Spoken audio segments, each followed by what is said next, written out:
Sometimes I just don't know what I'm talking about. Last week, I saw that the beginning of the week was going to be tense, right? Mars, Pluto square. And I saw that the end of the week with the Aries moon squaring Pluto and Saturn, I saw, that was going to be tense. I saw that. The middle of the week, I thought, wow, that Pisces moon, easy aspects, this sort of flow pretty nicely. Sun coming into it. Whatever. I thought it was going to flow pretty nicely. In fact, a lot of interesting stuff happened during that time that was rather serendipitous and kind of cool. A lot of connecting with old friends, which was great. I'm talking about myself, of course, here. A lot of unexpected hearing from folks I hadn't heard from in a year or so, connecting with old friends. There was a real flow to the social side of things during the midweek period. But oh my gosh, work tensions for myself and everybody else just seemed to be like over the moon.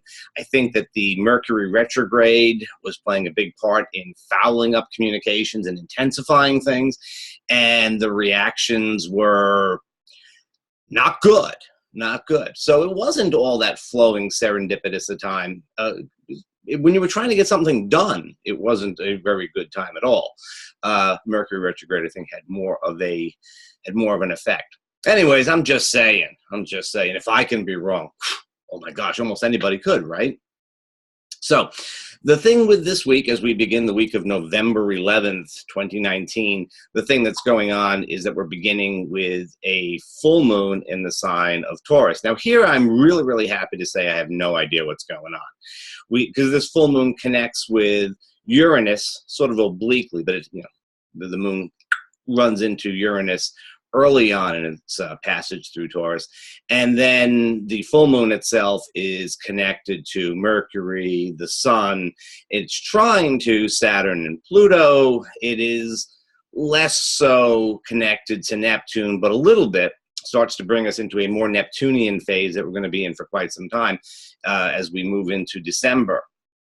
So, okay, so the beginning of the week, Monday, Tuesday, things really just sort of pop in and you're not quite sure where things are going to go. Tumbling dice. I would put that on the video, the Rolling Stones song, except for the fact there would be copyright problems and get in trouble and all of that. So you just go listen to the Rolling Stones song, Tumbling Dice. You don't have to. It's not really that important.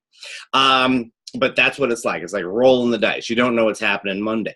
There is a really, really constructive aspect between Mars and Jupiter that's exact on Tuesday morning, and it would make Monday a great day to work out some stuff, but Tuesday, when the moon is void most of the time, is actually when we'll be feeling this. Those in Europe really get a little bit more energy out of this because they have more of Tuesday before the moon goes void.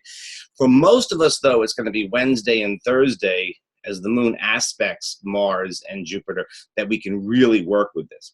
So kind of a crazy Monday, not sure what's going to happen. Saturn is sort of putting us a keel on this ship.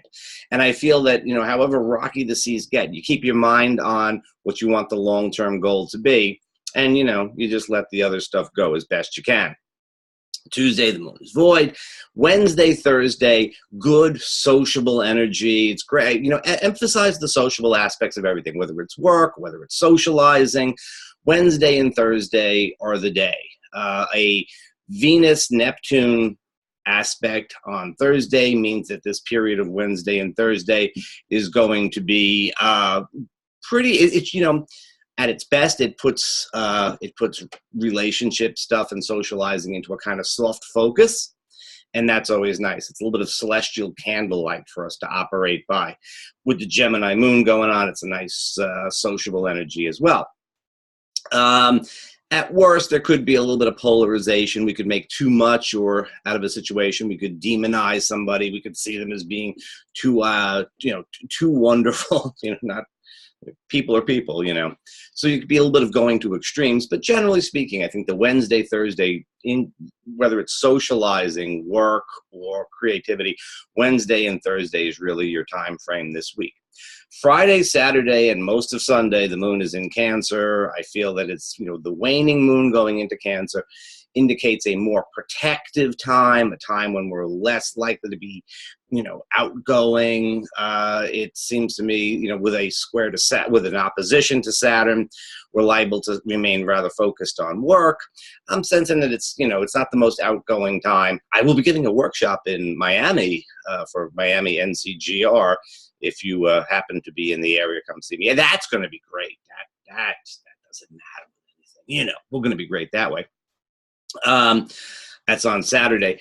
But I mean, in general, it's a protective, security-oriented, somewhat contracted vibe Friday, Saturday, and most of Sunday.